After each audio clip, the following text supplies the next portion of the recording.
thème porte essentiellement sur la saisie pénale. Quand on connaît les liens fonctionnels entre la DGI et le parquet, spécifiquement le parquet du tribunal de grande instance en son aspect pôle économique et financier, on ne peut que louer cette initiative. Il faut œuvrer à ce que le délinquant financier soit privé du fruit de son infraction.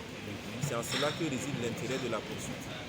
Et dans cette procédure pénale, la saisie pénale occupe une place centrale, en ce que cela permet de mettre à l'abri les biens qui ont été donc acquis grâce ou à cause de l'infraction, de sorte à pouvoir permettre à l'État de rentrer dans ses fonds, au moins en partie. Donc vous comprenez tout l'enjeu de la procédure de saisie pénale et de la nécessité de former les principaux acteurs en la matière. C'est une formation de 3 jours sur la problématique de la saisie pénale.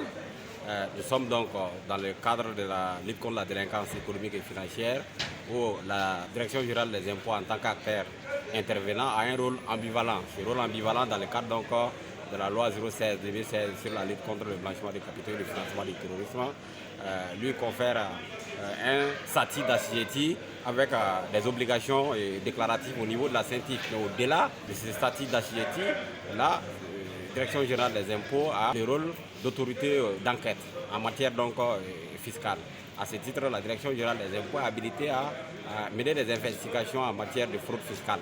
Et lorsqu'on parle d'investigation en matière de fraude fiscale, c'est référent aux standards internationaux en matière, les articles, les recommandations 30 et 31 du GAFI, autorité d'enquête et de poursuite. Cela nécessite que des enquêtes financières puissent être menées en ce qui concerne les biens des personnes mises en cause.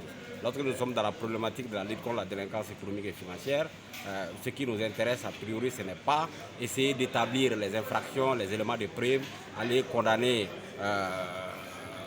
la personne, sinon les personnes mises en cause à des peines d'emprisonnement. Oui, la peine d'emprisonnement est essentielle, mais au-delà, l'objectif visé même par la problématique, c'est de pouvoir appréhender les biens qui ont été engrangés à travers donc, la consommation de l'infraction.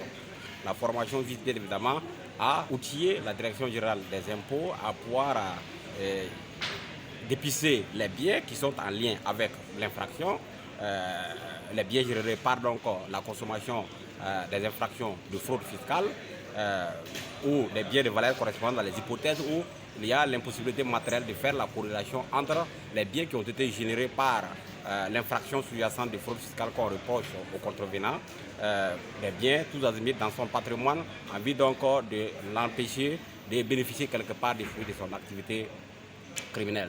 Donc l'objectif de la formation, c'est de travailler à permettre aux agents des impôts le dépistage, donc la recherche d'informations patrimoniales au-delà donc des aspects criminels en ce qui concerne la recherche de la preuve, identifier les biens des personnes mises en cause, les biens meubles, les biens immobiliers, etc., afin que des mesures conservatoires appropriées soient prises.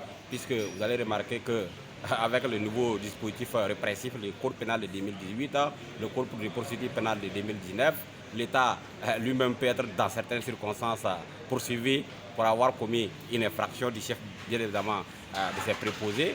Dans ces circonstances, la loi également a équilibré les choses. On a prévu que l'État peut être victime aussi d'une infraction. Lorsqu'une infraction de fraude fiscale est consommée, l'État est victime.